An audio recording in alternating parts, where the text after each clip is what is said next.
Okay, please go to this website to have a summary review of the physiology of the heart. So we were looking at a cardiac cycle. This is also known in layman's terms as a heartbeat. And you know that a heartbeat is lub-dub. So lub-dub is one complete cycle and one complete heartbeat. So what's happening in that lub-dub? So what you see here, okay, let's turn off the audio. Repeat from the beginning. All right. So your atrium will start filling up with blood. Here we go. All right.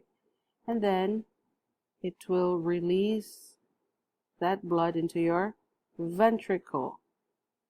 Okay. And it will close. Lub. That's the lub. The contraction and release of blood from the atrium. The dub, the second heart sound, is the contraction of your ventricles. Right, hang on. Right. So that was the lub, and then ventricles will contract and your pulmonary aortic valve will open. Oh, sorry. I'm waiting.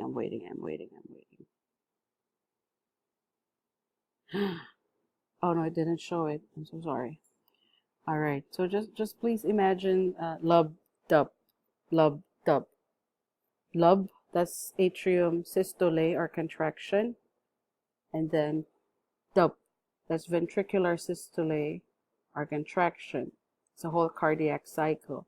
And this pumping mechanism, the synchrony of the pumping of the atrium and the synchrony of the pumping of the ventricle, is brought to you by your pacemakers. So it sets the pace. A specialized area here in the heart called the SA node sets the pace. That's your primary pacemaker. So it will tell your atrium to contract together.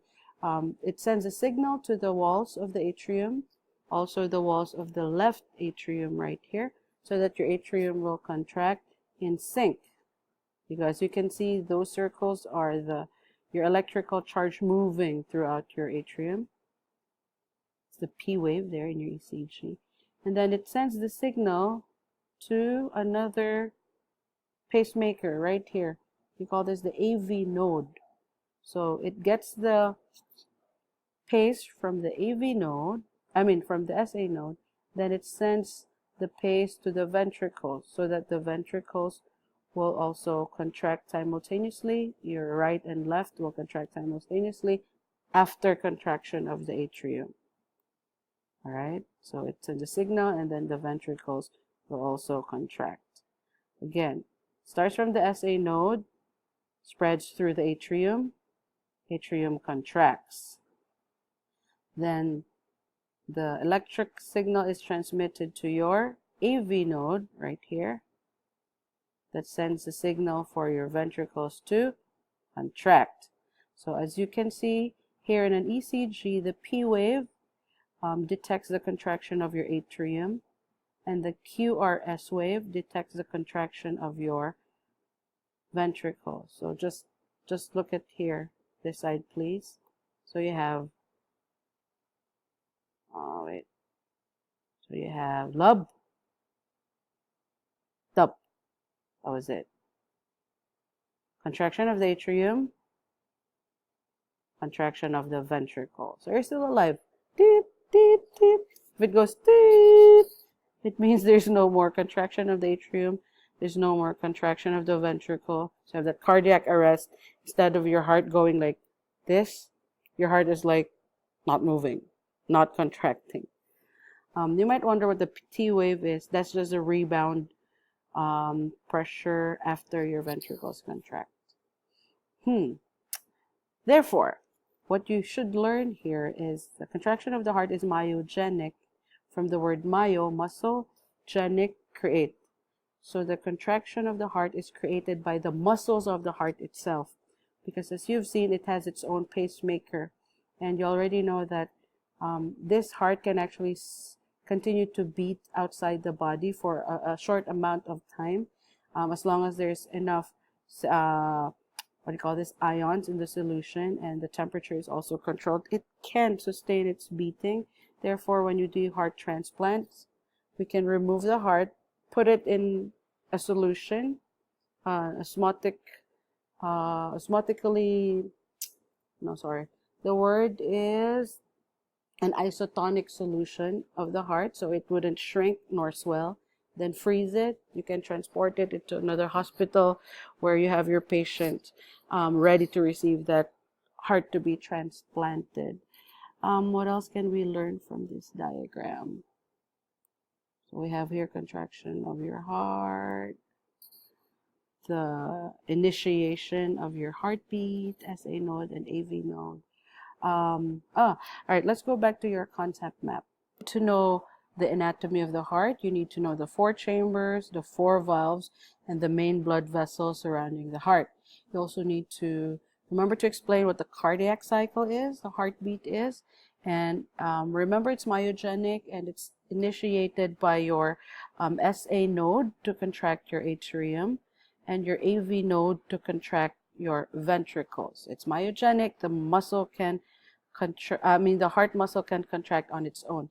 Heart rate can be influenced by the brain and your adrenal gland. So from the brain, it can increase the heart rate by stimulating the accelerator nerve. So this is a nerve, imagine, coming out from the brain all the way to your SA node.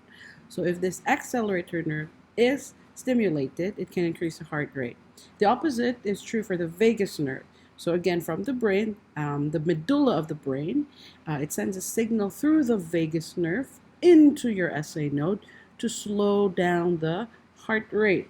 So how does the brain know that? Because the brain have chemoreceptors that can detect pH levels in the blood. So if there's excess CO2 in the blood, meaning your blood is slightly acidic, it will stimulate the accelerator nerve. It will send a signal through the accelerator nerve to stimulate the SA node to increase the heart rate, so you can get rid of that excess CO2 building up in your blood. And then the opposite is true. Through the stimulation of the vagus nerve, it can slow down the heart rate. Now, the other gland that can affect your heart rate is your adrenal gland. So these are glands sitting on top of your kidneys. And in cases of emergency and you need extra energy, so this gland produces a hormone called epinephrine. So this hormone goes into your blood, circulates around the body. Then when it reaches the heart, that hormone can stimulate the SA node to increase the signals for contraction of the heart. So 2 things that can influence your heart rate: the brain, the medulla of the brain, and your adrenal glands. Through what? The brain through stimulations of these nerves, and your adrenal glands through the production of a hormone. So nerve stimulation and hormones can increase the heart rate, or it can also be decreased by nervous stimulation from the vagus nerve.